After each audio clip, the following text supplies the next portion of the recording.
Welcome into an all-new episode of Panthers on Tap. I'm Curtis Rauen, joined by Bryson Karbley. Coming to you guys on a Wednesday evening.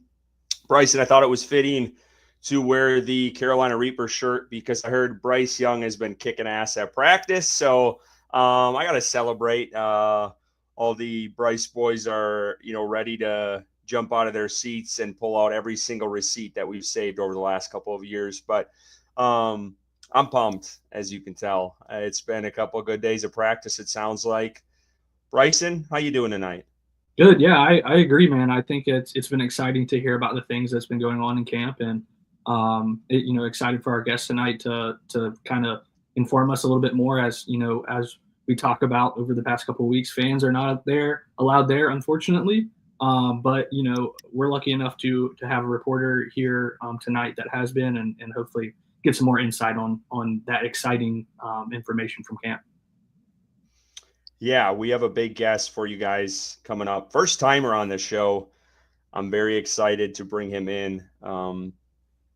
He's a youngin' over at the Charlotte Observer. I think I can say that. But I'll tell you what, I feel like he's out of all three of those guys, he brings a little bit more pizzazz to that Charlotte Observer room. Mike K likes to call him Mr. A to Z. I love the nickname. But let's bring him in here. Alex Zietlow joins us on Panthers on Tap. Alex, good to see you. Dude, it's so great to be here. What took y'all so long to get me on, man? Like, should I take offense? Is that what I should do? You need to talk to your boy Mike K. He's been stealing the spotlight from you, I think, a little bit. as he deserves to do. Mike's my guy, obviously. But I'm excited to talk some Panthers, man. I'm particularly excited to talk after like a training camp practice that was just wonderful. Was just exactly what you'd want to see as someone who's covering the team. And the only somber note is that fans couldn't see it because it was so entertaining. There was so much competition. It was just so great. We'll get into it, but I'm glad we're talking today. Yeah, Alex, I first want to say before we get into everything, as a fan base, we appreciate your work. You're a great writer, and I know you've probably been told that before, but your storytelling is fantastic. So I just want to say that off the jump. So that means a lot. Thank you. We do have a surprise here because I didn't expect Ricky to be in on this, but Ricky is in the building. He's on the beach. He might be a couple of whiskeys deep. I'm not sure. But Ricky, how you doing? No. I've got a nice, large jumbo-sized ranch water going right now. Wow. Tequila, a little Topo Chico, a little lime juice. But, when the boys told me, Alex, first of all, good to see you, man. What's up, Ricky? When the fellas told me that you were going to come on tonight, man, I was like, man, I got to figure out a way to be on here because Alex is one of the best beat reporters we have. But I just heard y'all waxing poetically about his storytelling ability and stuff. It is legit, man. He tells stories with his words that paint a picture, man, and I'm a big fan. Alex, thank you for coming on the show, man, and I'm excited to hear what you have to say about the Panthers. Bro, I'm a big fan of y'all, and I'm a big Ricky Raines fan, obviously, and I haven't gotten a chance to meet Curtis and Bryson as closely, but I'm a big fan of your work, so let's get into it, man. Let's do it. Let's do it. Hell yeah. Oh, Ricky, you're drinking ranch water. Alex, if you've not listened to the show, we like to tell what we're drinking. So if you didn't bring anything, that's all right. But Bryson, what do you got going on? What are you drinking tonight? Yeah, starting with a beer from Dissolver in Asheville. It is called Blah Blah Blast. Cool can. It is a tropical citrus, gluten-free sour. And then I have a hazy IPA per the usual up next on deck. So this beer, really, really good, man. I used to be really big on sours, and then I kind of faltered from them, and then I'm kind of getting back into it now. And this one isn't too super sour. It's more of a mild sour, and I really do enjoy it. Yeah, I'm in this Kolsch phase right now. So I got this sky blue Kolsch from Carolina Brewery. Sadly, I found out a little bit ago that this is in Chapel Hill. So I don't know if I'll drink the rest of this. Heck yeah, baby. But, we'll Alex, Alex, you drinking on anything? I didn't give you any warning, so I don't. If I would have known, I definitely would have pulled up with something. It's summertime, so I'm into my light beer lager phase. Honestly, almost kind of a Pilsner guy at this point. I don't know if that is, is an ick or is like irredeemable in some way. But I really like them. They go down really easily.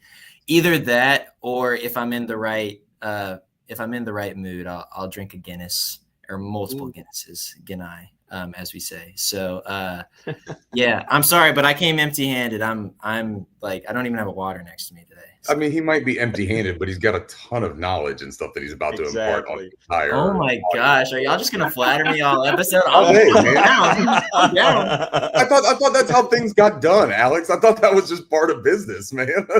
I love it. Let's do it. I do want to go to the chat quick, and then we're gonna talk to Alex because I don't want to leave him sitting here. But Jared's tapping in. What's good, gents? Appreciate you making true money, fellas. What's up? He's always as I struggle to click the mouse here. Always tapping in. Carter here as well. Hey everyone, appreciate you, Carter, for coming on. Panther Bo, glad Ricky has one fan at least. Right? I mean, Bo, dude, I've been looking for a win for years, buddy. Like, it's nice to have someone say, "Hey, I'm a big Ricky Reigns fan." That's a nice thing. You got many, Ricky. Don't worry. If you could say that louder when my wife is around, Alex, I would really appreciate it. I'll make it happen. Bryson, I'm going to let you start with the first question because I know you had a couple of good ones. So why don't you kick us off with the first one of the day? And I know Alex, we're 2 days in actually padded practices now, but Bryson, why don't you start? Yeah, like Curtis mentioned, it's only been a couple days, but from all accounts, been exciting from what we've heard from camp. So we'll just start with, one of the questions that I think is one of the more interesting ones that I have here. Alex, who has been the most impressive player at camp so far? Someone that fans might not be talking about yet, that's like making a name for himself, as we speak. Okay, there are multiple prongs to that question. The first one on its face, who's the most exciting player that I've seen at camp so far, is a guy they know really well, and it's Hunter Renfrow. Or perhaps the Panthers fan base doesn't know him super well because he hasn't played in Process Blue yet.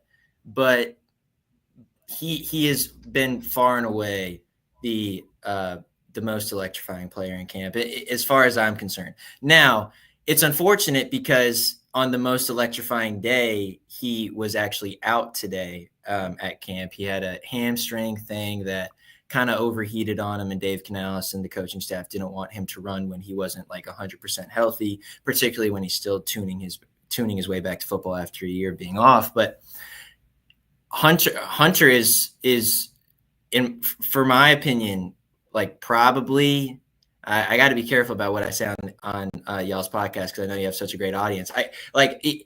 He's probably one of the best. He is one of the best route runners on this team. Period. Is he the best? I don't know. He's a craftsman with how he's getting open. He's really sure-handed. He's not rounding out anything. He's cutting. He is still pretty fast. He's going up against, the best corner backs on the team outside. I mean, I guess he hasn't been lined up against JC that often, but he's been making plays against Shamar Bartholomew, who is becoming this training camp hero, so to speak. He's making plays against Cory Thornton, who's had a really great camp. I don't know, man. And he's also getting targeted a ton. He's getting targeted a ton deep down the field and on these like little, bubble screen action sort of plays. So I think prior to today, it would have been Hunter Renfrow, period, down pat. Today, there were so many other offensive playmakers that was just really compelling. And Bryce had his best day of training camp today. And for my mind, it wasn't even close. But as far as someone who fans might not be talking about all that much, Well, I mean, perhaps I'm like way too enveloped in this, and I just think that everyone's talking about everyone all the time. One pass catcher that I don't think has been getting the shine that he probably deserves is this guy, Jatavian Sanders. Comes into camp really fit, like really in shape, looks really fast, getting a lot of reps as that number one option at the tight end spot because Tommy Tremble's out, obviously. And even when he's not getting the ball, he's winning his routes. He is beating the linebacker who's covering him or whatever. And that was kind of his billing when he was coming into the league. He was going to be this new age tight end who was going to be open, who is essentially like a really big wide receiver who can lay down blocks and do the things that, new age tight ends do. But this camp, he stepped it up to a whole nother level. And that was seen today. Even if he only got the ball a couple times, the one time he did was probably the most electric play of the day. And thus the coolest part of camp, which was he was lined up. He wasn't even on the line. He was lined up on the outside. JC Horn was right across from him. And he just runs kind of a fade route. Bryce throws a perfect back shoulder fade right to him, comes down with it, and like kind of stomps into the end zone. And it was right in front of the defensive backs. And we're talking JC was there, so he was obviously talking. Mike Jackson was there. Shamar Bartholomew, I think we're all in that group. And he just spins the ball right in front of the defensive back group. And Mike Jackson picks it up, just chucks it right back at him. Just like so much competition. And obviously JT Sanders is known as this guy who's like willing to talk and willing to have fun. But like him triumphing over a Pro Bowl defensive back and like a top 10 defensive back in the NFL as a tight end, as a guy who had a really promising rookie year, but like, but wasn't close to the first option for the Panthers last year. Him being able to make those plays is just remarkable. And I think he should be getting a little bit more shine. Of course, I'm the one who could be giving him more shine. So I don't want to be like, I'm kind of like telling on myself a little bit, but like he has been really remarkable. So those are two guys. And also, fellas, like I will pull it back a little bit, but I will be more concise with my answers. But if I am droning on for a little too long, please just stop me and we can move on. Or like that was beautiful, Alex. No, okay, that I'm was sorry. a great answer. Yeah. No, it was great. You got me excited about my boy Sanders. Is that your guy? I did want to dive in though on the comment you made about Bryce Young, because I've heard this too, that this was his best day. What was so good about it? Was it his processing? Was it he was hitting guys where they were supposed to be hit? Like what did you see that was so great about today? Previously, when Bryce Young is at his best, this is not new news. He is creative. He is out of the pocket. He has throwing lanes and windows that he can find himself in. When Bryce threw an interception on Tuesday, and it was over the middle, Shamar Bartholomew picked it off. Like from my angle, the pocket was collapsing in on him, and I don't have his eyes. I'm not in his head, but it didn't look like he saw exactly where he was throwing the ball. Like he probably knew, okay, I expect my receiver to be here. It's a one-on-one, so I'm going to trust my guy. And that's important in these practice situations. But like the vision just based on how the pocket was collapsing didn't seem to be there. Today, like there was just something about him to where every time he dropped back to pass, just like everything was clear. His vision was clear. He was moving about and shaking and baking in the backfield, and that's important. But the protection was really good today. And even when it wasn't, he was able to make it so he could throw the ball cleanly. And you could see that he was throwing the ball well over the middle of the field and on the outside, which when Bryce Young is struggling, he's not throwing the ball over the middle of the field. When he is playing well, he is throwing the ball at an average depth of target to be about 8 to 12 yards, and he's throwing it all different parts of the field. When he's not, he's throwing it shorter and kind of to the sidelines. So that's what he was doing today.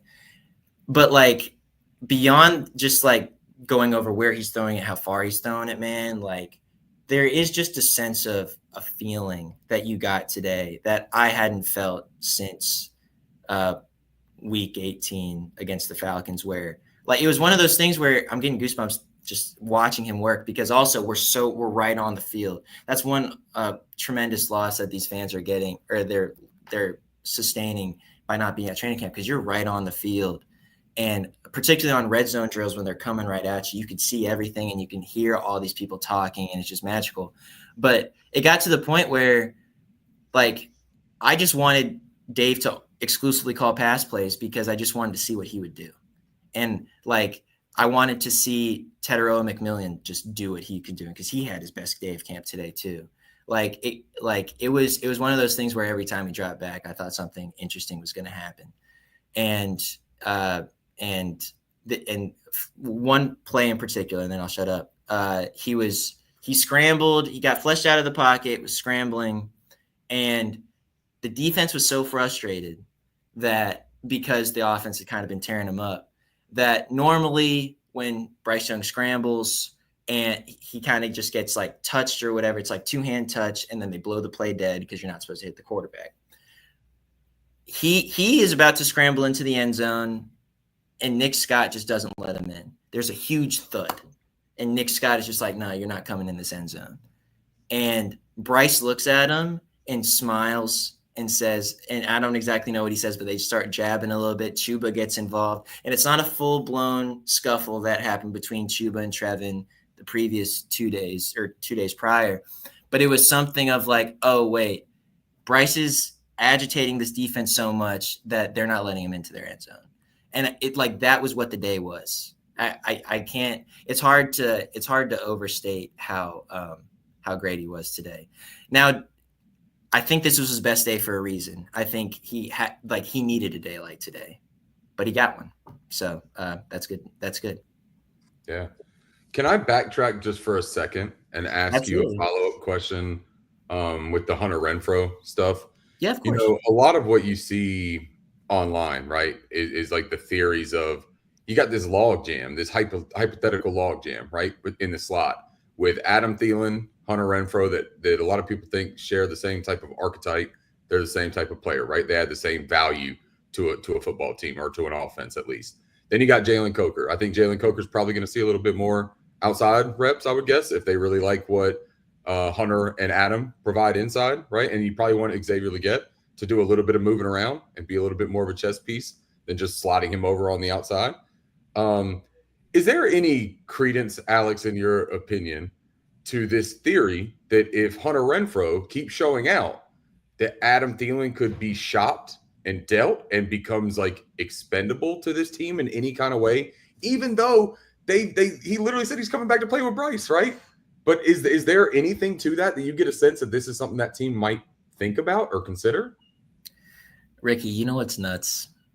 Mike K was like, hey, they're probably going to ask you this question. And I was just like, no, and he told you, he said, don't answer it, Alex. He's like, don't do it. They said, I was like, no, Mike, they're not going to put me on the spot like that. They wouldn't. I did. I'm sorry. You don't have to answer. I was just wondering if you had like any, if you got a feeling that it was a realistic even possibility, right? Anything is a possibility. The way that I am approaching that question now at this point in camp is, and I think I'm one of the few who truly believe this, I think the Panthers are going to keep 7 wide receivers on their 53-man roster. Yeah. They did so in 2024. They did so in 2023. I know. In 2024, they kept 7, and then they got 6 waiver wire guys, and they cut 2 of those wide receivers, and Jalen Coker and Amir Smith-Marset. So they ultimately ended up having 5, whatever.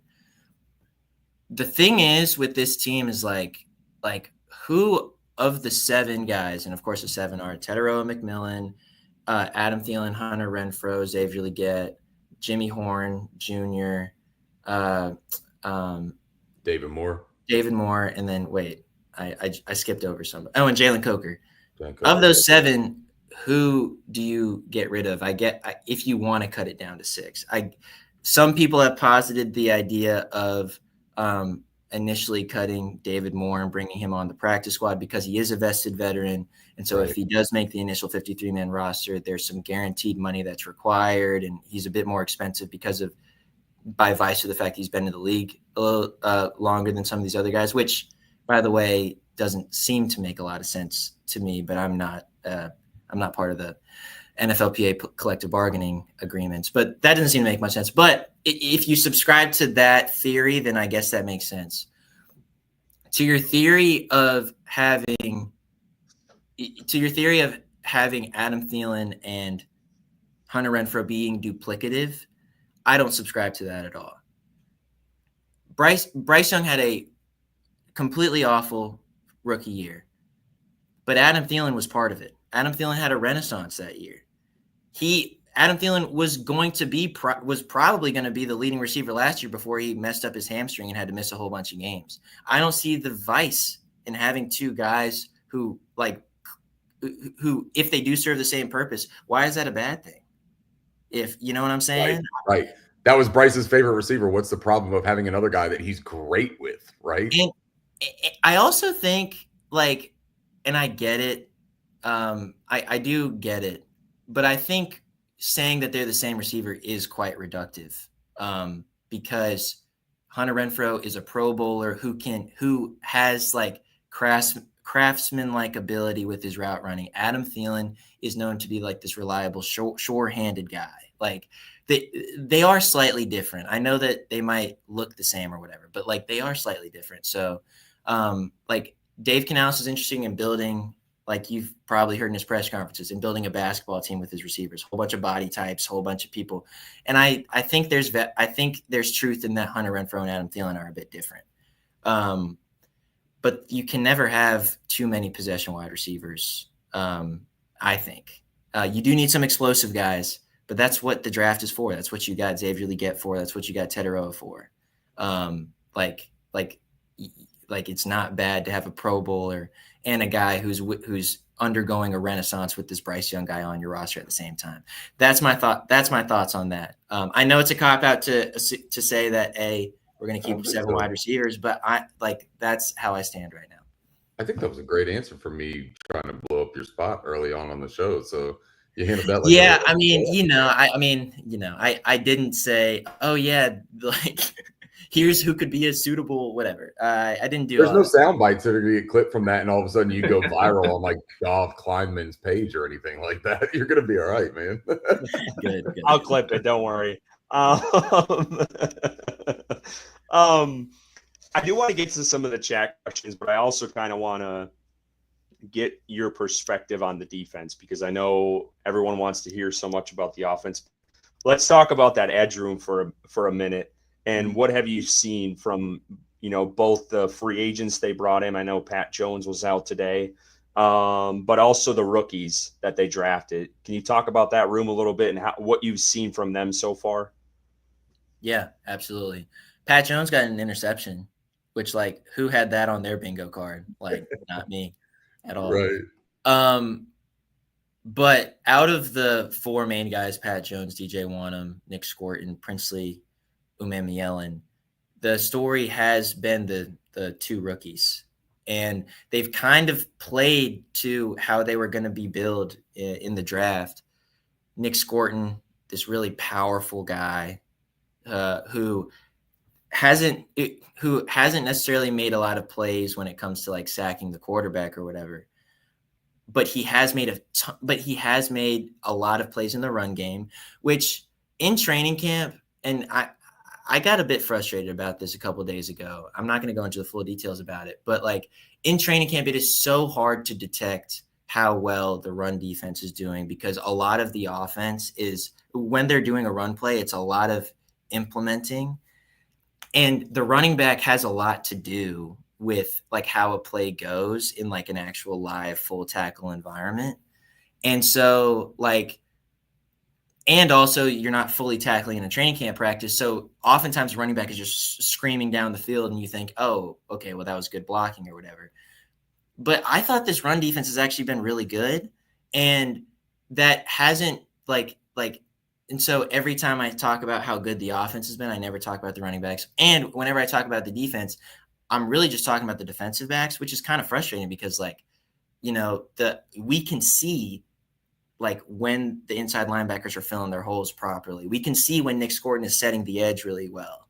And but it doesn't show up in the box score. Like it's hard to report on. So anyway, like recently in camp, like there were a lot of splashy plays on offense that I did report on, but I ultimately thought that the defense had a really good showing. And like, that was different than my colleagues reporting. And it was just like a whole thing. But anyway, Nick Scorton. We were telling you were crazy, right? When you said that the defense won that day, and they were like, "Alex, everyone else is saying offense. What are you talking about?" But yeah, and I was just like, okay. And then Dave ultimately he kind of intuited that the offense had a better day. So I was like, all right, whatever. That is what it is. But like, I really thought the run defense was really good that day. So anyway, one play that Nick Scorton made that I thought just illuminates his camp so far. It was on Tuesday, and Nick just bull rushed Brady Christensen on the left side, on the strong side. And the coverage was good enough to where Andy Dalton couldn't throw the ball downfield. So he tried to dump it off on the strong side to Raheem Blackshear.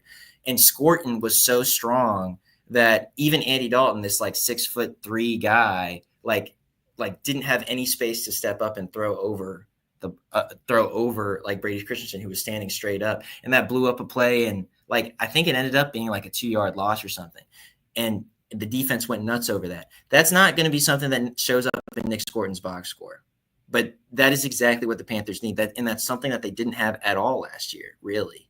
Like impact plays like that. And Nick has really shown a lot of great power. And then on the other side, Princely is like really fast, and that's why he really flashed when there weren't pads, because the offensive line couldn't grab a hold of the shoulder pads, and that's how they're blocking nowadays. And so he was just zooming around all these guys, and he was really fast. He was bendy. He was moving his body like really impressively. Sometimes hitting the quarterback when you shouldn't have, but hey, you know how it goes. But he was really good too. And of course he is probably going to take exception to the fact that I didn't comment on his power. Yes, he can squat 700 pounds, and you know, his power is really like great, but he's been winning with his speed, and Nick's been winning with his strength. And I think that 1-2 punch it can be really formidable. Outside of that interception with Pat Jones, he hasn't necessarily shown up in the box score, but I know he's been playing with the ones, obviously, and been doing some good stuff there. And DJ Wanham, haven't seen him a ton, but of course I know that he has been battling some sort of back ailment that we'll get more details on as training camp goes on. So I don't know how much he's been involved in team drills, but those two freshmen. Real quick here. Yeah. Sorry, real quick here, if I can jump in, and then Bryson, I know you got a question. Is there any concern amongst, I guess, the beat writers, you guys, the reporters, of DJ Wanham? Because I feel like there's just this gray area right now of what's really going on with him. I personally don't feel any anxiety. Like at this point in training camp, there are going to be guys who stay out a little bit longer than others. And he has been practicing. He has, like, every single day he's been there and in pads or in his full jersey doing things. Quite frankly, I just need to pay better attention on how much he's doing in team drills, because it's really been a rookie headline thing. But yeah, but personally, I'm a massive DJ Wanham follower, because what he did last year completely transformed this defense. Part of it was too far gone at certain points last year based on injuries at other positions. But when he came back, he made an immediate impact. So no, a healthy DJ Wanham, I'm not concerned about, and I'm not concerned about him having a long-term injury, just based on what I know. Yeah, and before we get you out of here, Alex, I wanted to ask a question about, the second-year head coach Dave Canales, and what's the tone been like so far? Through the first couple of days of training camp at practices, like how is he setting the tone? Like, what's the vibe? Like, what's your overall, opinion of how things are going right now? Positive, as you would imagine, optimistic. I think personally, Dave is a little bummed that fans aren't there, because he lives to just party, But and he hasn't said that. That's just Alex's words. But he just absolutely lived for the competitiveness of today's practice. He even said afterward, like there were just so many little moments that I just know made him smile. Like, for instance, J.C. Horn picks off a guy or picks off Bryce Young and then punts the ball in celebration. And he has to go to JC and be like, no, don't do that. But like, he probably was saying that with a smile. And then on the other side, Jatavian Sanders gets the best of J.C. Horn, stomps into the end zone, spins the ball in front of the defensive back. Dave has to be like, no, don't do that. He was probably grinning at that. Then, Chuba Hubbard punches in a touchdown and then punts the ball himself. Like, he lives for this. Like, this is like what he wants. He wants the players. He said he had this good quote today about like, you guys have the green light to be yourselves and to show who we're going to become, or something. He said it probably better than I just did, but and that's kind of this vibe of training camp. It's a youthful vibe. It's not, there's like, it is professional, obviously, and there's work and it's all these things, but there is a level of fun, and maybe this is recency bias, but there is a level of fun that I didn't feel the previous 2 years. And maybe that's coming through Alex's own prism of being new on the beat with Frank Reich.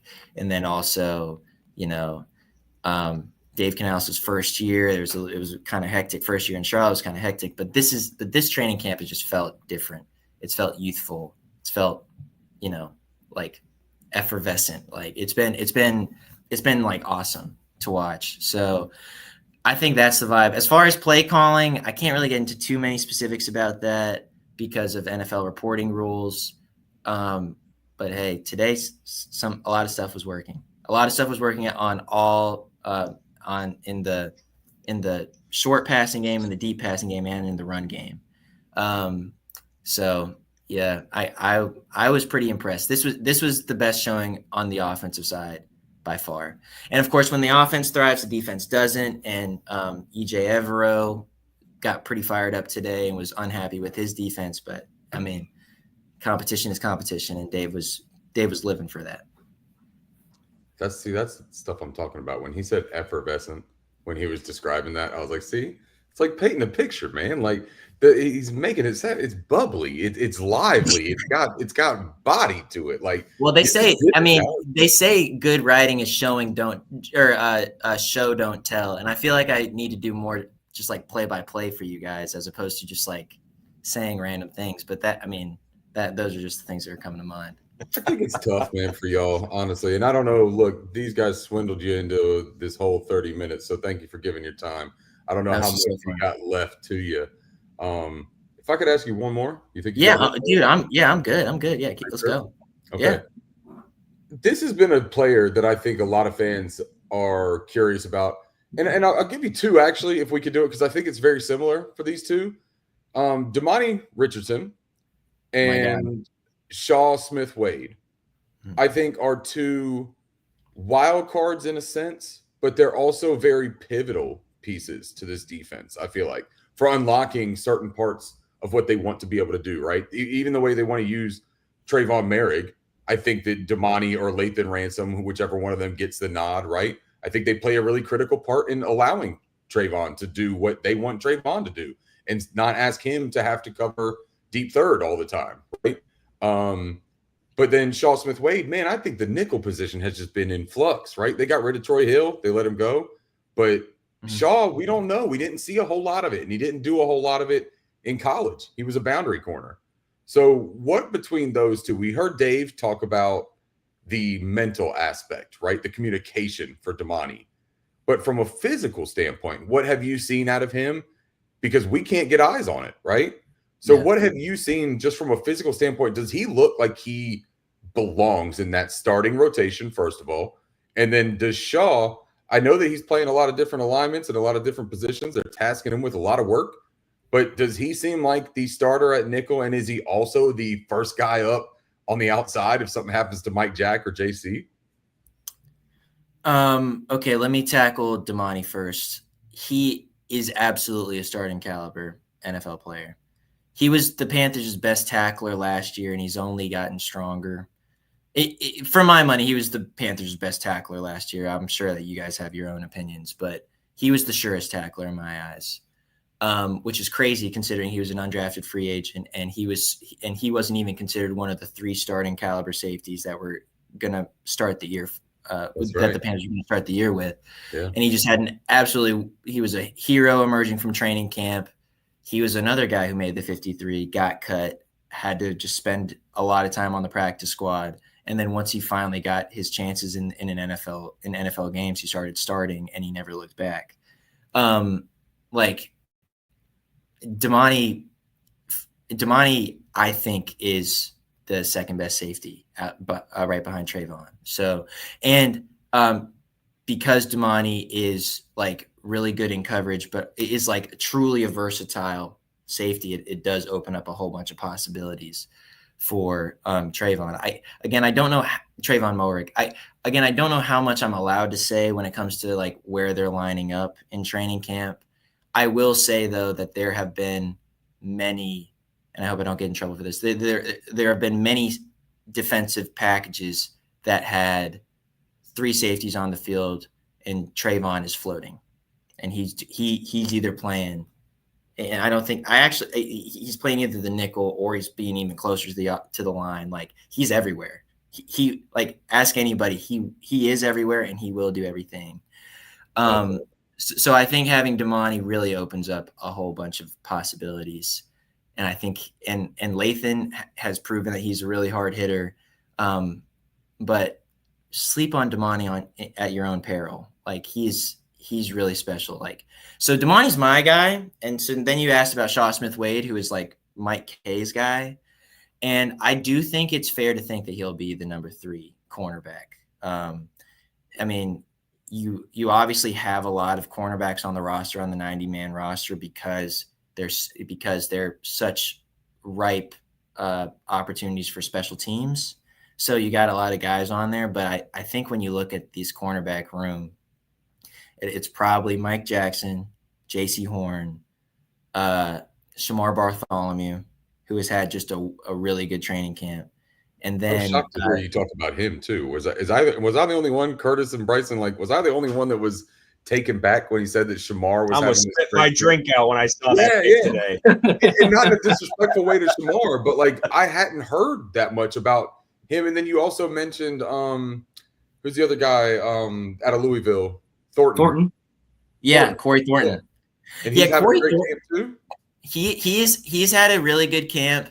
Today was unfortunate. I don't know how he kept getting lined up in front of Teteroa McMillan. Like that was brutal. He was tough draw, man. Yeah, it's a tough draw. Teteroa had like a really great day at camp. If you during team drills, the Panthers released a video of Teteroa's like T-Mac's amazing catch, if you saw that. And that was over Cory Thornton. Great defense. Just he somehow held on to the ball. So not exactly.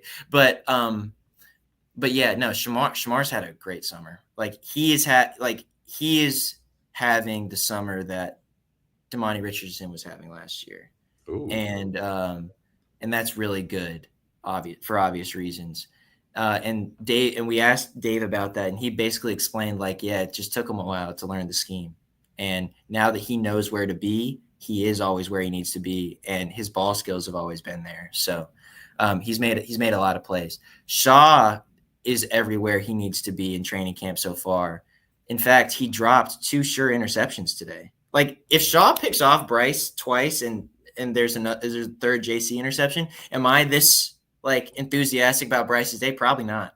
But Shaw didn't finish the plays, so whatever. But like he's like the nickel corner position is interesting. He's actually among the smaller cornerbacks on the team. Yeah. So he's 5'11", and I'm looking at the roster right now. Everybody else is 6 foot or 6'1" outside of Jatravis Broughton. But right. So that's interesting. But yeah, size notwithstanding, I think he will be the 3rd or 4th guy with Shamar alongside him.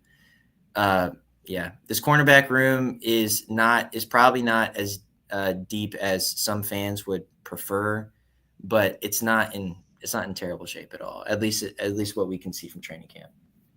That's super interesting. I love that. Alex, Yeah. if I can get you to answer one more, we do have Yeah. a super chat that I wanted to get to, and I just want to give our listeners some love here. And this was a super chat by Zach Hernandez. So it's a two-parter. First, cheers, fellas. Let's cheers him at least. Dude, Zach, always, man. He's always in here doing his thing, man. $10. We appreciate you. Cheers, fellas. Two questions. Who will be this year's Dane Jackson and Robert Hunt free agent signing for production? And is there an undrafted free agent that can have a Jalen Coker production this season? So you want to just answer those real quick, Alex, and then we'll try to get you out of here. Yeah. Okay. Who will be this year's Dane Jackson? Does that mean someone that they're really excited about in free agency that ultimately doesn't pan out? Is that what exactly? because Dane had an injury and then just like didn't really play. I don't know at this point in the season if that's the question. Is it? Yeah. As far as who is like the Robert Hunt who can like immediately come in and be a Pro Bowl guy, Trayvon, not to be too basic, but he was the best free agent that they picked up, and he's been just literally everywhere. Bobby Brown III has also been really good too. Hell yeah, love Bobby in limited time. And he looks healthy, he looks fast, and everyone is just praising him. And then is there an undrafted free agent that can have a Jalen Coker like production this year? Cory Thornton has had a pretty good training camp outside of getting on the unfortunate end of the stick a couple times. Do they like that safety out of Nebraska at all? Isaac, Gifford? Isaac Gifford. I haven't seen him make too much. Okay. I will say Mike, my colleague is really high on Jack Henderson out of Minnesota, the 6'2", 215 safety. Yeah. But that safety room, particularly, you're going to keep Nick Scott, you're going to keep Demond, you're going to keep Lathan. I mean, it's going to be, and then obviously you got Trayvon. It's going to be kind of tough to squeak through there. I mean, the Tyler Mabry tight end acquisition, I think that was largely a depth thing. I don't know. Alex, what about I know that wide receiver room is tight right now, but like Jacoby George, like a lot of fans were high on him when he was signed undrafted free agent. Have you seen him making plays throughout training camp to this point? Yeah, he caught a touchdown today. It was a really good route. It was a red zone route. I think the ball was at the 10-yard line. Andy Dalton got a snap out of the shotgun, and Jacoby used his leverage really well for like a skinny post sort of thing, and he just fired it in, and he made a contested catch. Can't remember who the contested catch was over. I think I wrote who it was over. Hold on. Yeah, there was a good collective of people that were really high on, just like you were talking about, Bryson, Jacoby George, and also Kobe Hudson, the Central Florida receiver coming out. Fans. Oh, Bryson, did you ask about Jacoby George? Yeah. Kobe Hudson touchdown. My bad. Yeah, it was Hudson. Yeah. Oh, it's okay. Yeah, they're both. A lot of fans are talking about both of them. Yeah.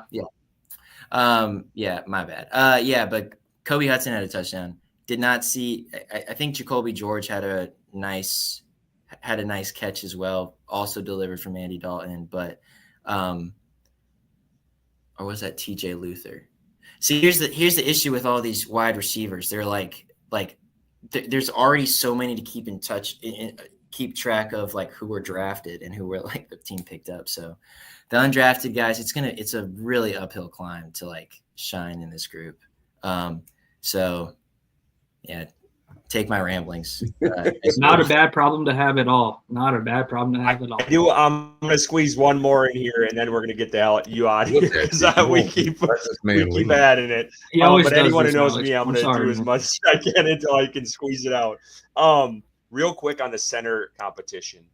What have you seen so far out of both Cade Mays and Corbett, and do you think one has the edge over the other, or is it too early? I don't think it's too early. I think we've gotten a lot of good looks at both of them.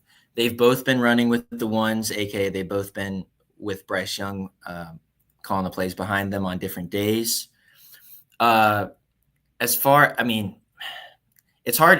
this is kind of a difficult thing because like I might have noticed Austin Corbett pop a little bit more than Cade Mays over the past couple of days, but that might just mean I wasn't paying attention properly when Cade was doing a really good job too. All the snaps have been really good. Both padded practices, the offensive line has conducted themselves well in terms of like protecting Bryce. So that's good.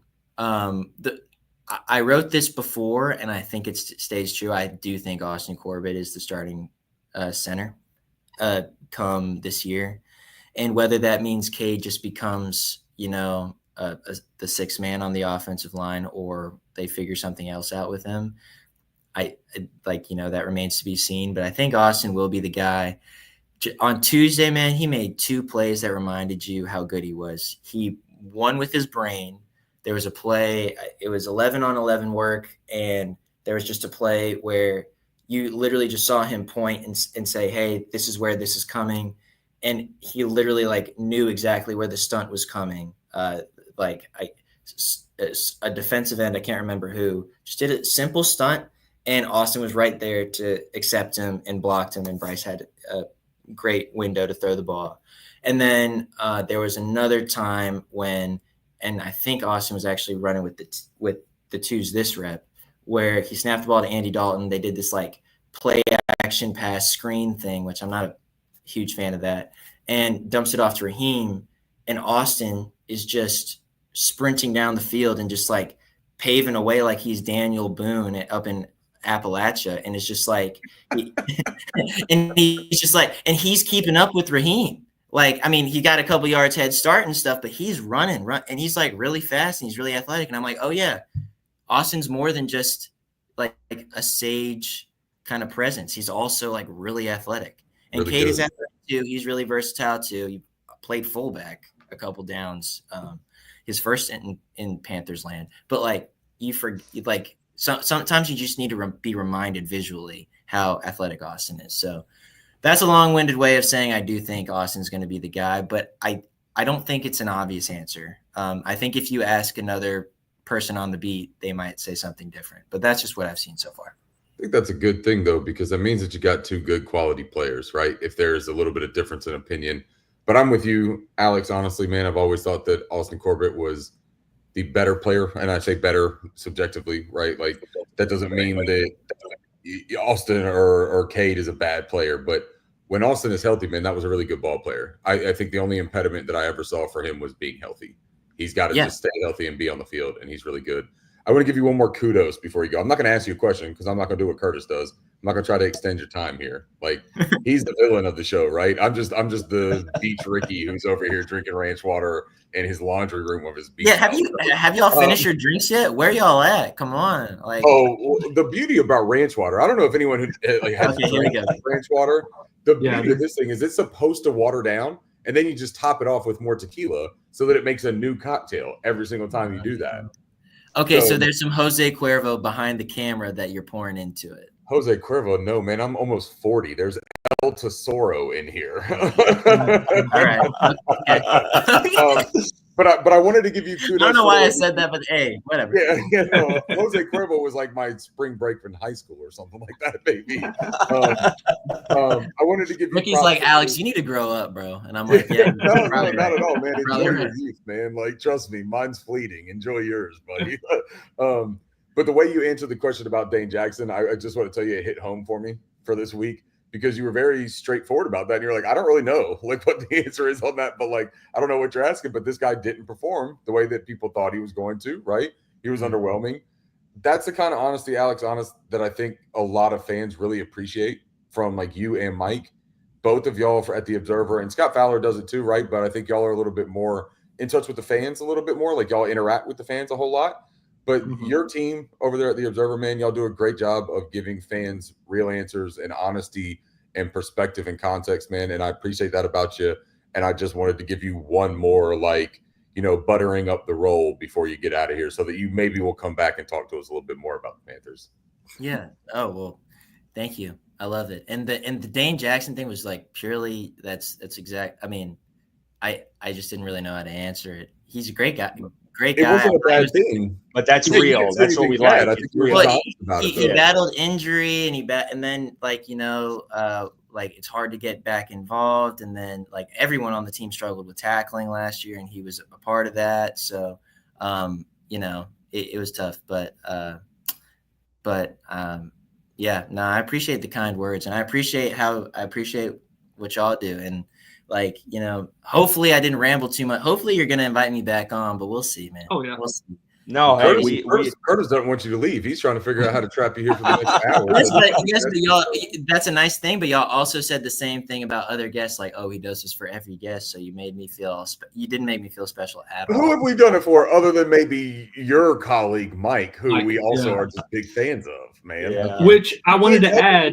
Mike is also your biggest fan, Alex. Every time he comes on, you know, he praises you, man, for your work. So shout out to Mike because he is like your ride or die, man. Like seriously, man. We've gotten some comments like, "Yo, can y'all just like stop talking about how much you respect and like each other? Like it's getting annoying." No, don't, man. We love it. It's just like why like why? Like let's just keep. No, Mike's my guy for sure. He knows that. So I feel like I'm watching Jason Segel and Paul Rudd just like forming their bromance and "I love you, man." You know what I mean? Like it's okay, great. Yeah. Who's who though, Ricky? I think that he's got to be Jason Segel and you have to be Paul Rudd. Absolutely. Absolutely, just like the guy without any friends, just like pouring all of his soul into maybe. Yeah, no, I didn't even mean it like that. That's terrible that I said that. Sounds great. Thank you. Yeah, that's Ricky. awful. Appreciate you. Shit, I'm really sorry. I would probably be like either Lou Ferrigno or the other guy who has the high-pitched voice when he lies. So, I mean, at least you're one of the good guys. Y'all are so funny. But thank you, Alex, man. Appreciate you being on here, man. Yeah, Alex, we appreciate you. Again, Panthers beat writer for the Charlotte Observer. Go give him a follow. It's at Alex Zietlow 05. Also, go subscribe to their newsletter. You only get it in an email. It comes on Mondays. You have to be a subscriber to get it. And there is some really good inside stuff on there as well. And also pay a little money and get their Observer because they put out some great content. And we appreciate you again, Alex, for coming on. And hopefully we can do this again at some point. Great. Thank you so much, guys. Keep doing what you're doing. Appreciate you. We'll see you later.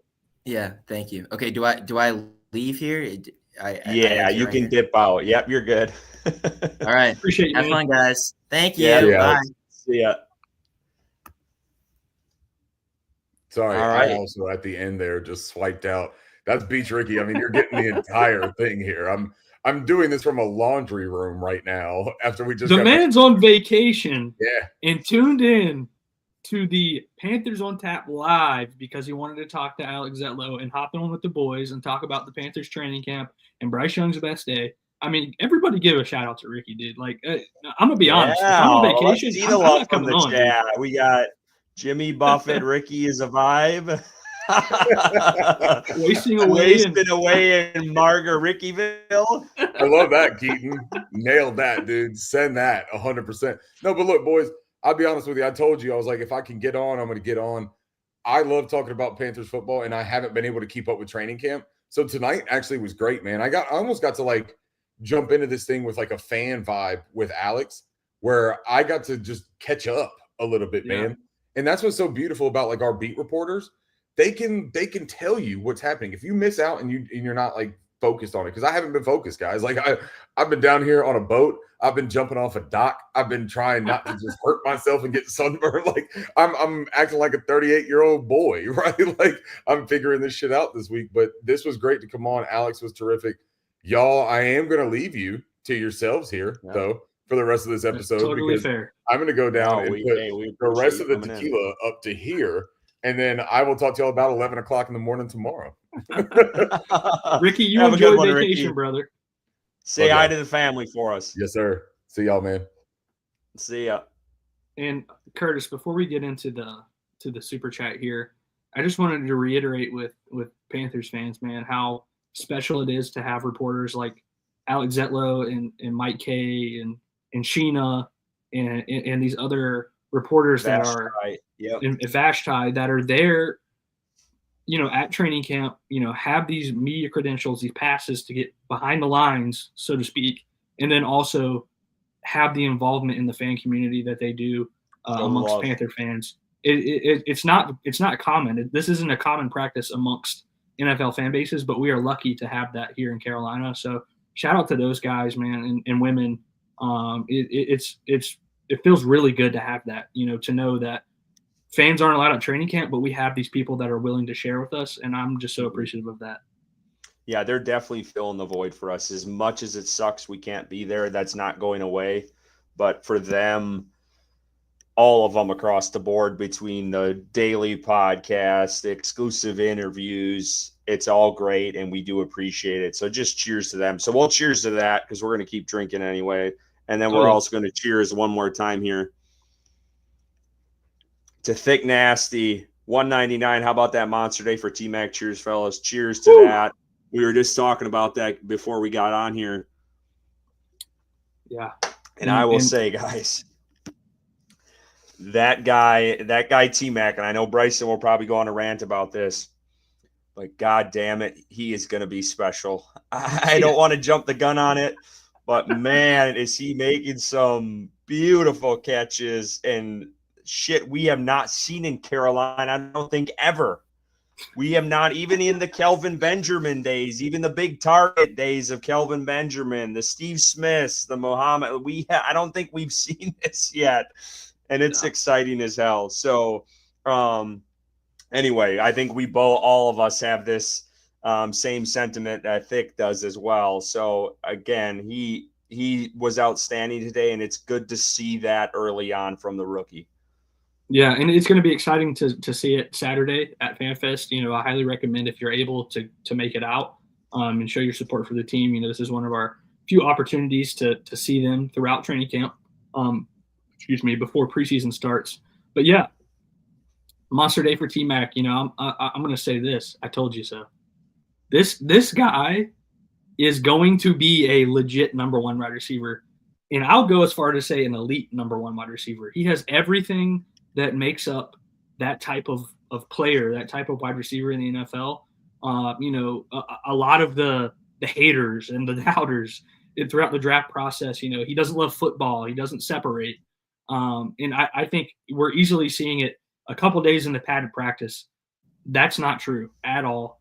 This is a guy that's put up 1,300 yards and 10-plus touchdowns 2 years in a row, who's the best wide receiver in college football. I think he's translating over pretty quickly, and I think he's going to establish himself as the true alpha number one wide receiver in Carolina in his rookie season.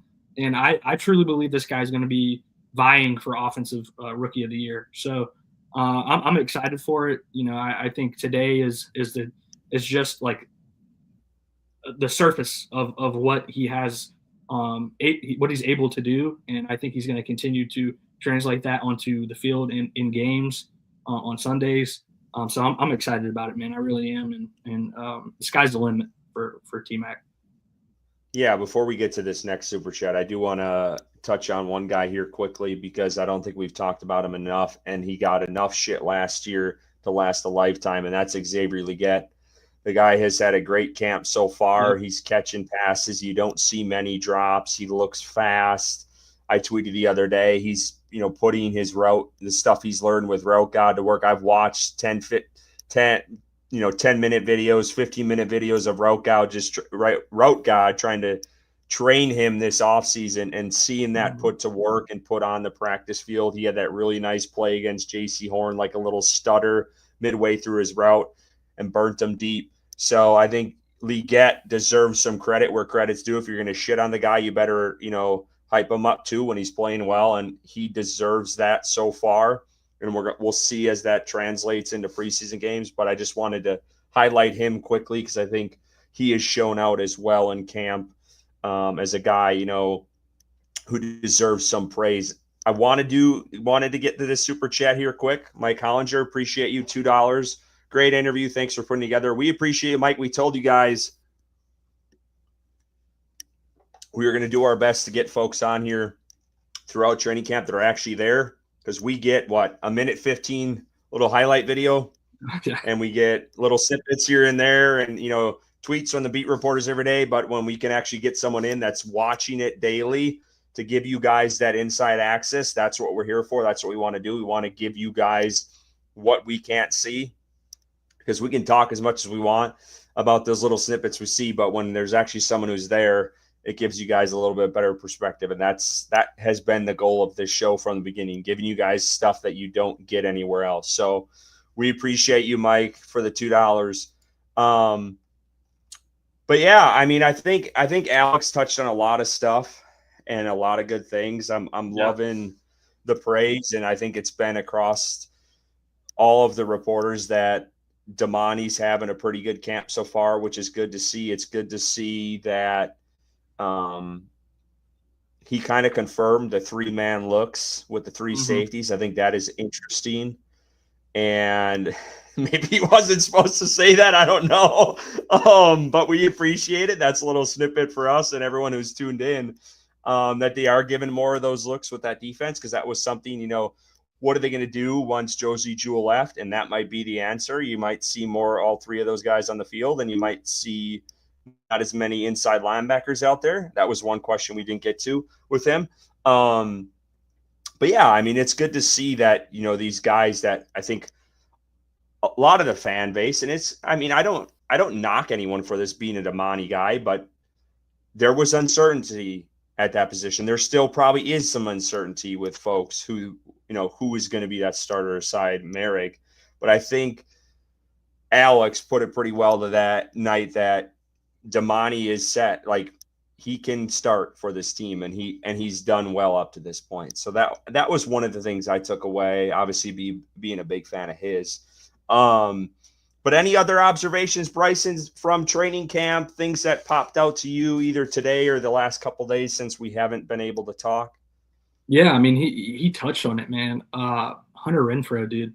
I think Alex, stated that he was probably one of the most electric players in training camp up to this point. I think that's super exciting for this wide receiver room and this fan base to hopefully get the Hunter Renfrow of the Oakland Raiders after, a year off of football dealing with health reasons. We've seen the snippets of, I believe it was Trayvon Merrick. He did that kind of banana route on in wide open. Alex went as far to say he might be the best route runner on the team. And I don't necessarily disagree with that from what I've seen and throughout his career. It's exciting to pick him up for free off the streets. Someone that wants to be here in Carolina, who calls it home, only like an hour and a half from his home in South Carolina, and who is producing so far in training camp. We've talked about these training camp darlings, and they produce in training camp, but then don't produce on the field. But I think what he's showing so far in camp is something that easily translates, and he has the history of on the field play of being a Pro Bowl caliber wide receiver to show that this will translate. And I really can't remember a wide receiver room as deep as the Panthers are currently. We're talking about them potentially keeping 7, and if they don't, who are they cutting? This is like a big argument amongst the fan base. And, we got these undrafted guys in Jacoby George and Kobe Hudson who are making plays. And it's like, man, where do we go? But I think Hunter Renfrow is exciting. I've gotten a little flack on Twitter. I guess you could say people saying I look like him. I don't think I do at all, but maybe the beard. Yeah, and I wanted to start the show that way, and I blew it, Bryce. And I was going to ask how Hunter was doing, and then I just dropped the ball on that. Yeah, I think because we're both white and have a beard, they think we look alike, but I don't see it. But yeah, I think there's your Halloween costume, dude. I'll put on a Clemson hat and a Panthers jersey. But yeah, I think he's definitely exciting. And brings an element. Maybe people argue it's the same as Adam Thielen, what Adam Thielen brings to that wide receiver room, but like Alex touched on, man, Adam Thielen was by far and away Bryce's favorite target, who has been the most consistent in producing for Bryce Young. So you add another player like that to the room, and I really believe with T-Mac on the field and Xavier Legette and these other guys, Jimmy Horn, I think that really, dude, this wide receiver room can be really good. And we see like people in the national media when I think of Chad Johnson talking about the wide receiver room, and him saying, keep pounding, bitch. Like I love it. I love it, man. I saved the video. I got it ready to go. I've tweeted it once already, but I love it. I think there's a lot of hype around this team as a team that can really become someone that or become a team that hasn't been good in recent years, but now with a solid quarterback play, with a deep wide receiver room, and improving defense, hopefully, that can make some noise in the NFC South. So it's exciting. I think Alex reaffirmed a lot of the things that we see on Twitter for us tonight, and I'm excited, man. I'm excited for FanFest. I'm excited for the first preseason game. I'm excited for Week 1. I am so ready for football to be back, man. Amen. And I asked the chat if they think you're the doppelganger of Renfrow, and I'm telling you, the chat sees it as well. So just really shuffling through these comments. And Carter, I did drop the ball. I literally had something planned, and then I just totally slipped my mind when we got into the episode. But no, Carter did bring up someone that I wanted to try to ask Alex about, but I didn't want to keep him too much longer. And I know we already had 100 questions for him, but I tweeted this out, I think, after last week's episode. I do think they keep 7 as well. And I think the ones we mentioned tonight is the ones that stay. I think David Moore would be the one fringe guy. I think Jimmy Horn is a lock to make this team. He adds an element that no one else does in that room. So I don't think he's going anywhere. He also he adds an element to special teams with returning. I know he had one drop today I saw from someone, but then he had a bounce back the next opportunity he had in the return game. So I don't think he's going to go anywhere. And I think he's fun. Like, he gets open, man. I mean, he was making Trayvon look silly out there today with some of that, but we also got to take it with a grain of salt. One-on-ones isn't always tells the whole tale, and you got to kind of see it in an entire game. But I really like Jimmy Horn. I think he's an exciting player, and I hope he's just not a gadget guy, because I think he offers a little bit more than what Tompkins did last year of the limited role he played in this offense. And then going off of Bryson's comment of Hunter Renfrow, I also think at this point he's pretty much a lock. Like, I don't know how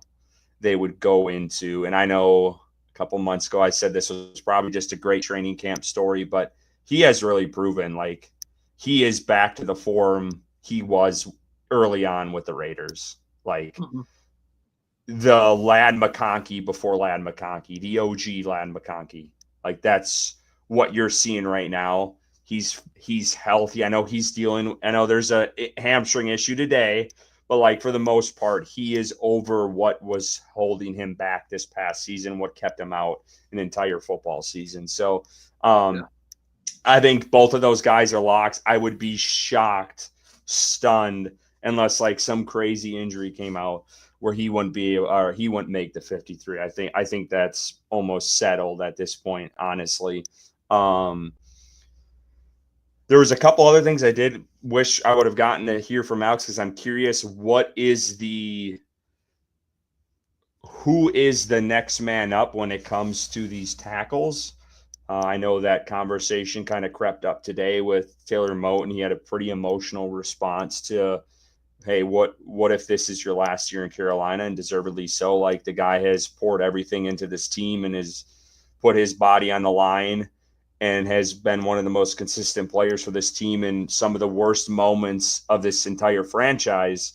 And to not see that flourish and be successful and have winning seasons, I think kind of piled on him, and that, the dam burst today, really, with his emotions of what he's poured into this team. So I think it'd be interesting to know, like, who is the backup. And I think, for folks that really want to start looking at drafts already, because some people they do it for a living. tackle is going to be high up on that list next year. It sounds like from what Brant Tillis said today. All indications right now. I don't know what you heard, Bryson, if you saw that at all today, but It seems like the writing is on the wall that Carolina is going to have at least one new tackle next year, and Icky is not locked in either. So, there could be changes come this offseason with that offensive line room that's been together the last 2 years. So that's something I think we all need to keep in the back of our minds as this season goes on. And if, and that was my question tonight, if one of those guys goes down, who is the next man up in that room? I would think it's Yosh and then probably Brady Christensen, but I'm curious to see who's getting those reps at those spots behind those guys, because Panthers, that is a big gamble, and I understand why they did what they did, because I don't think they're anywhere close to an agreement with Icky. But having your both bookends not under contract after this season, that's a risk they're obviously willing to take, but not every team's going to want to make that move. So it'll be interesting to see how this thing plays out over the course of this year. But that was one of the big things I'm kind of curious about, is how that's going to shake out, because all signs today pointed to this is probably Timo's last year in Carolina.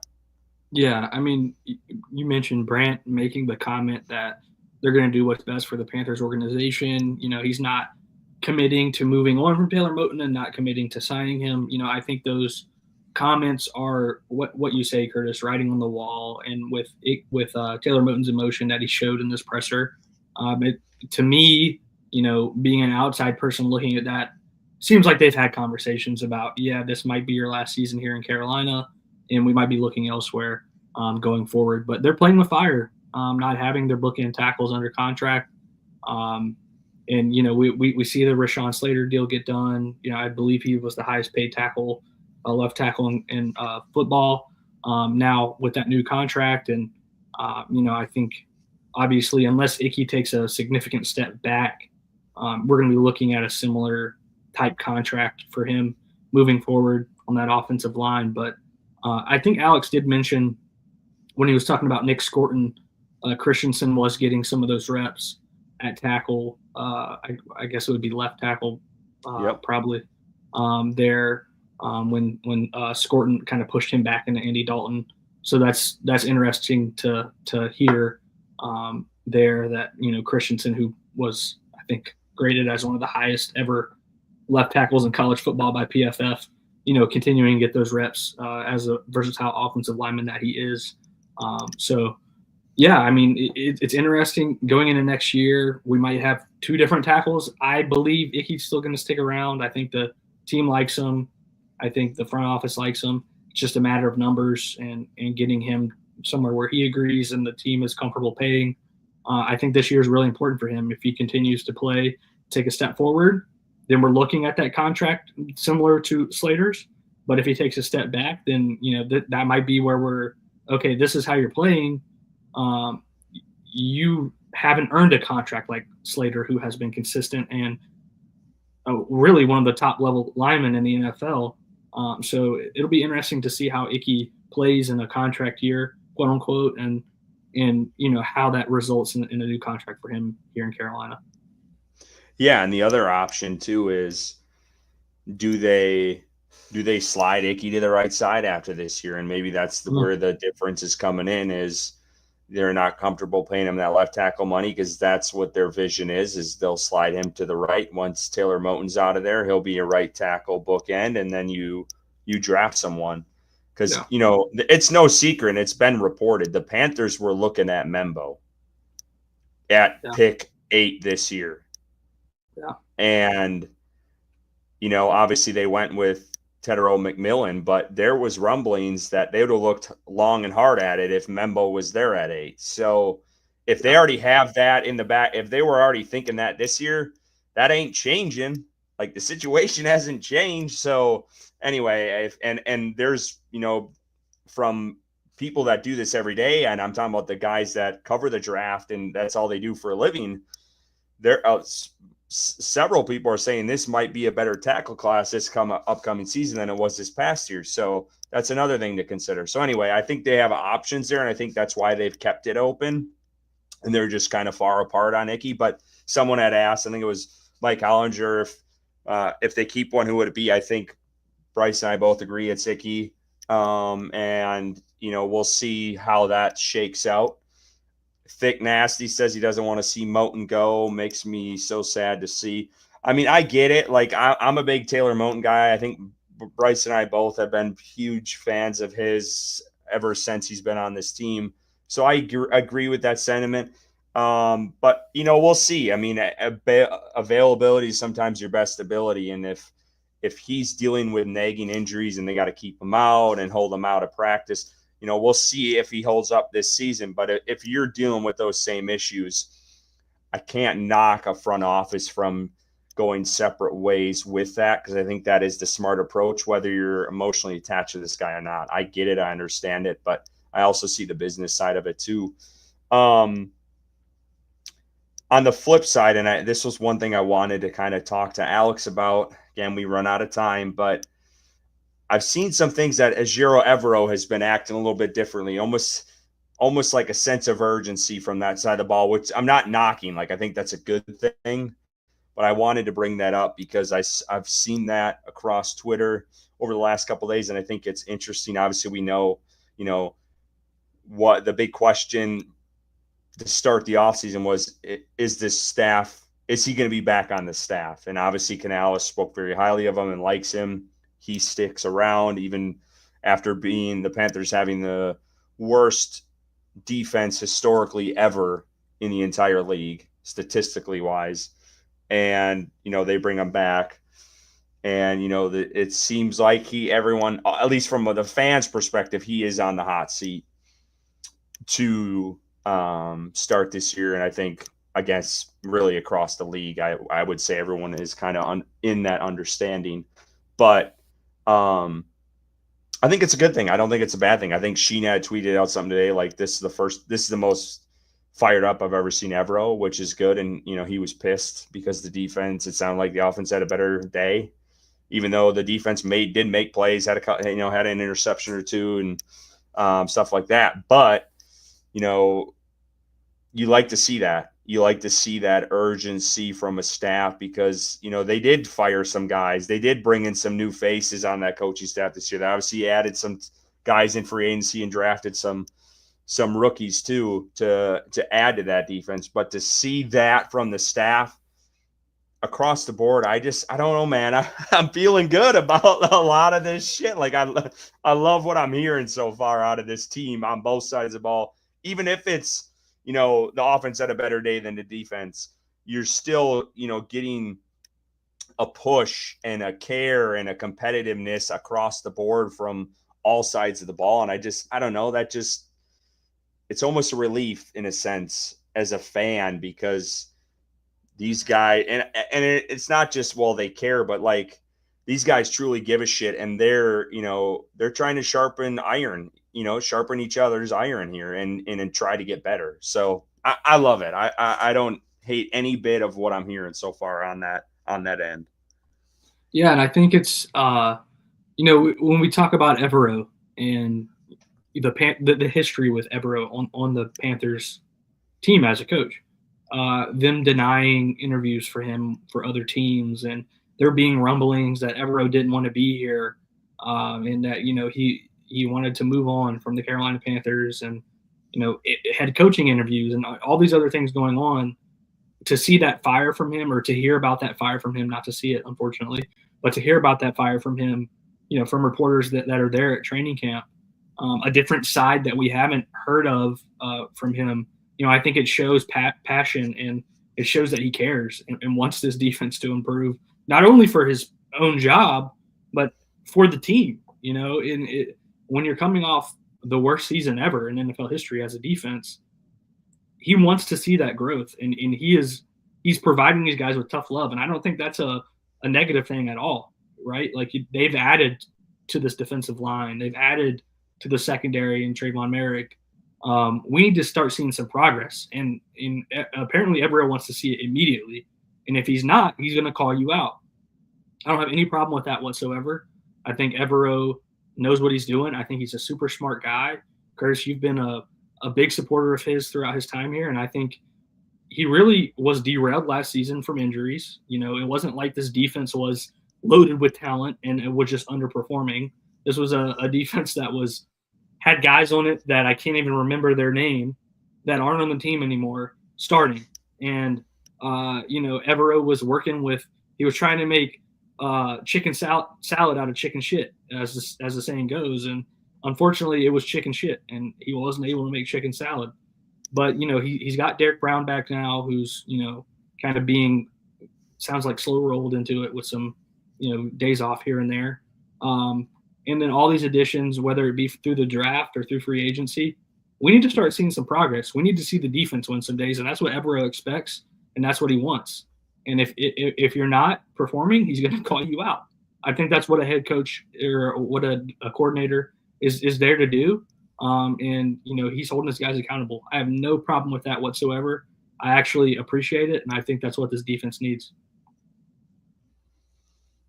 Yeah, and I know someone had said I'm hearing there's a lot of stuff that's going well and what's the negative, but I think also fans sometimes need to appreciate we've been so doom and gloom about this team for 7 years now. When there's some positivity, we got to lean into that a little bit sometimes. And that's even coming from a guy who's tends to be negative as of late, all of last year, really.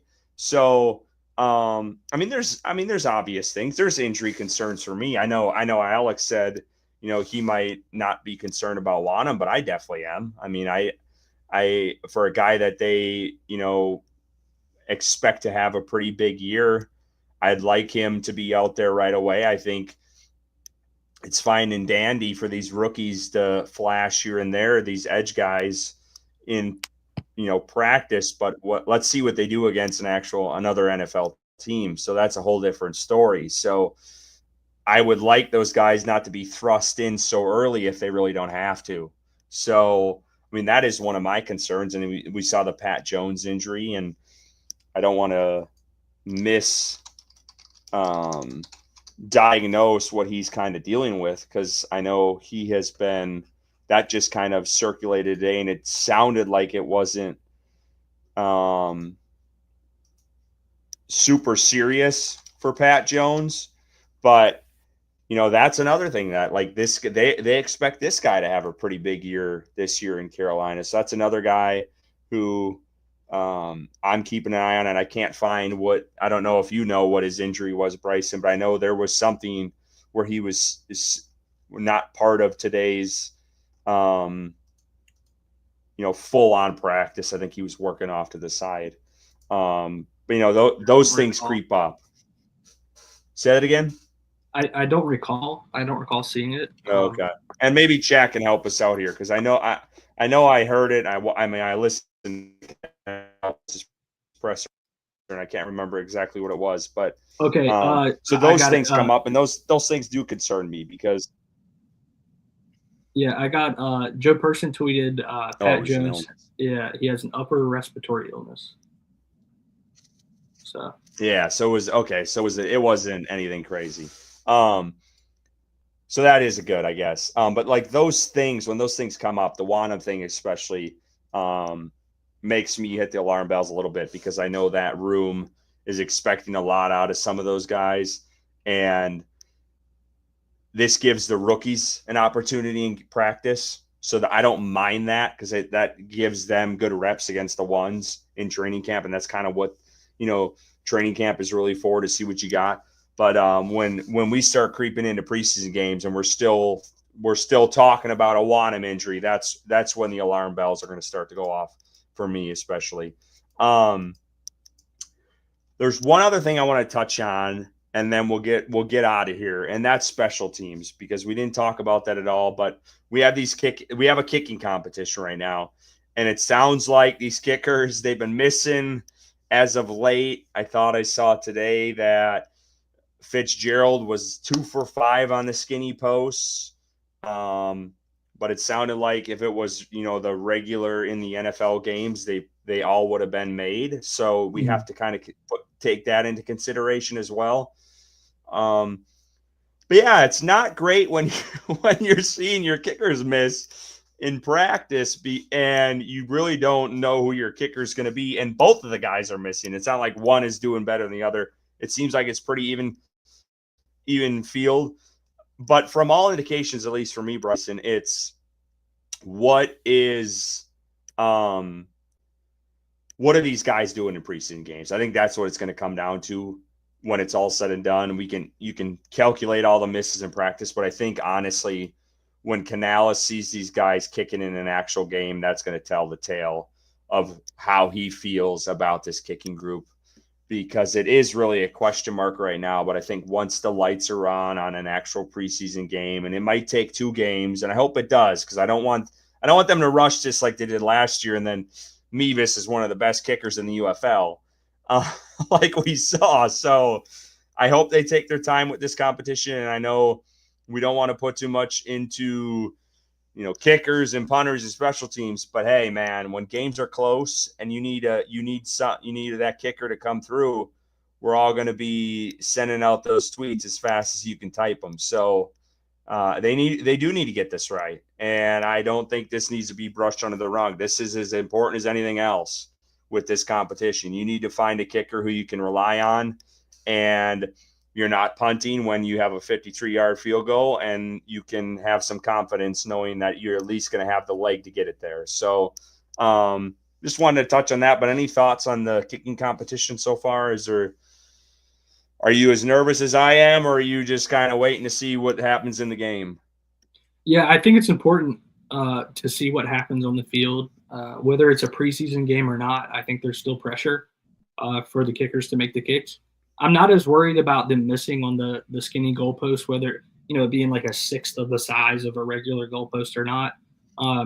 Hearing that they would have been good on a regular size goalpost, that's what matters to me, because that's what counts as points in an NFL game, and not kicking it between, the smaller goalposts. So it's exciting to hear that, if it was a regular game, it would have been a good kick. I think he would have hit all 5. It would have been cool to see a higher number on the skinny, but, it is what it is. I agree with you, Curtis, though. I think that this needs to be drawn out as long as possible. I'm talking week 2, week 3 of the preseason. They're still trying to make a decision on the kicker. I think the longer it draws out, the better for the Panthers to really hopefully make the correct decision. Again, I lean towards Ryan Fitzgerald based off of his last season of college and what we've seen so far in camp.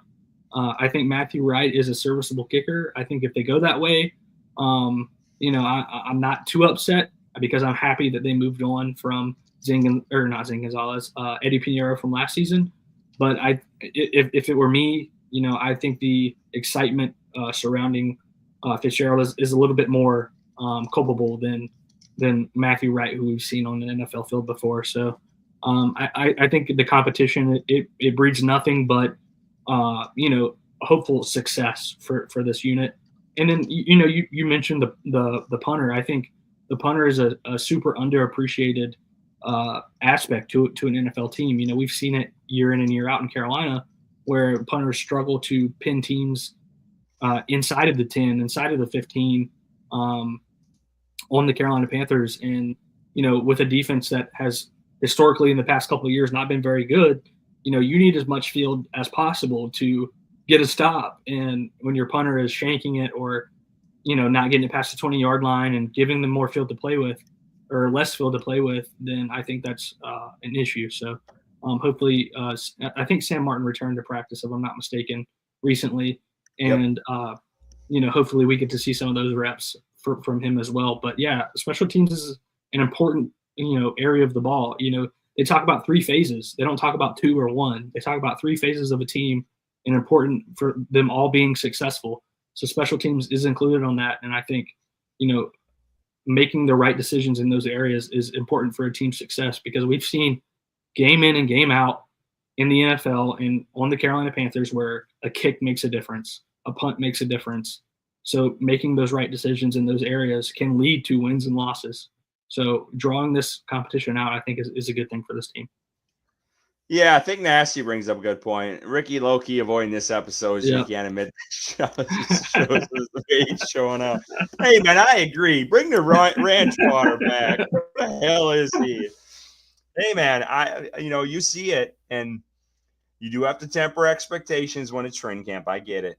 But Shaw Smith-Wade has been playing well. I mean, everyone's talking about it. Canales is talking about it. So, I really hope he can go toe-to-toe with some of these other wide receivers, because I know that's been a big concern across, the entire fan base about this cornerback room and depth, and the big question mark at nickel and how Smith-Wade can handle that and who the guys behind him.